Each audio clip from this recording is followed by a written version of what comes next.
ஆண்டவராக இயேசு கிறிஸ்துவினுடைய நாமத்தினாலே யோவான் 9:5 நான் உலகத்தில் இருக்கையில் உலகத்திற்கு ஒளியாக இருக்கிறேன் என்று சொல்லி ஆண்டவராக இயேசு கிறிஸ்து சொல்லுகிறார். இந்த அதிகாரத்திலே பிறவி குருடன் ஒருவன் இருக்கிறான். அந்த பிறவி குருடனை ஆண்டவராக இயேசு கிறிஸ்து இந்த வார்த்தையை சொல்லி அவனை குணப்படுத்தி அவனுடைய கண்களிலே அவனுடைய பார்வை இல்லாத சூழ்நிலையை பார்த்து அவனுக்கு வெளிச்சத்தை கொடுத்து அவன் பார்வை அடை செய்தார்.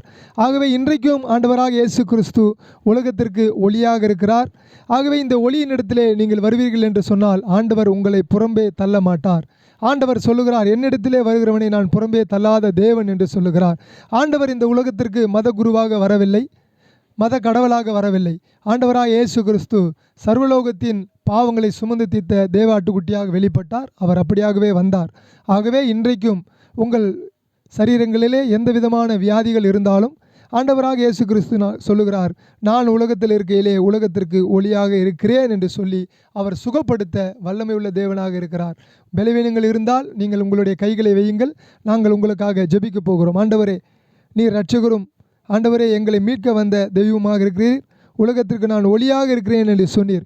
ஆகவே இன்றைக்கு பலவீனமாக இருக்கிற யாராக இருந்தாலும், எந்த மதமாக இருக்கட்டும், எந்த ஆண்டவரை இனத்தானாக இருக்கட்டும், யாராக இருந்தாலும் ஆண்டவரே, ஆண்டவராக இயேசு கிறிஸ்துவின் நாமத்தினாலே அங்கு அவர்களுடைய சரீரங்களில் இருக்கிறதான வியாதிகளை நசரேனாகிய இயேசுவின் நாமத்தினாலே நாங்கள் குணப்படுத்துகிறோம், சுகப்படுத்துகிறோம். ஆண்டவர் தயவு செய்து உதவி செய்யும்.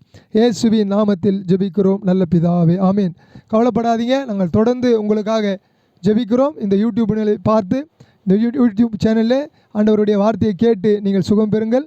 உங்களுக்காக நாங்கள் ஜெபிக்க வேண்டும் என்று சொன்னால் நீங்கள் எங்களை தொடர்பு கொள்ளுங்கள். Praise the Lord. ஆமீன்.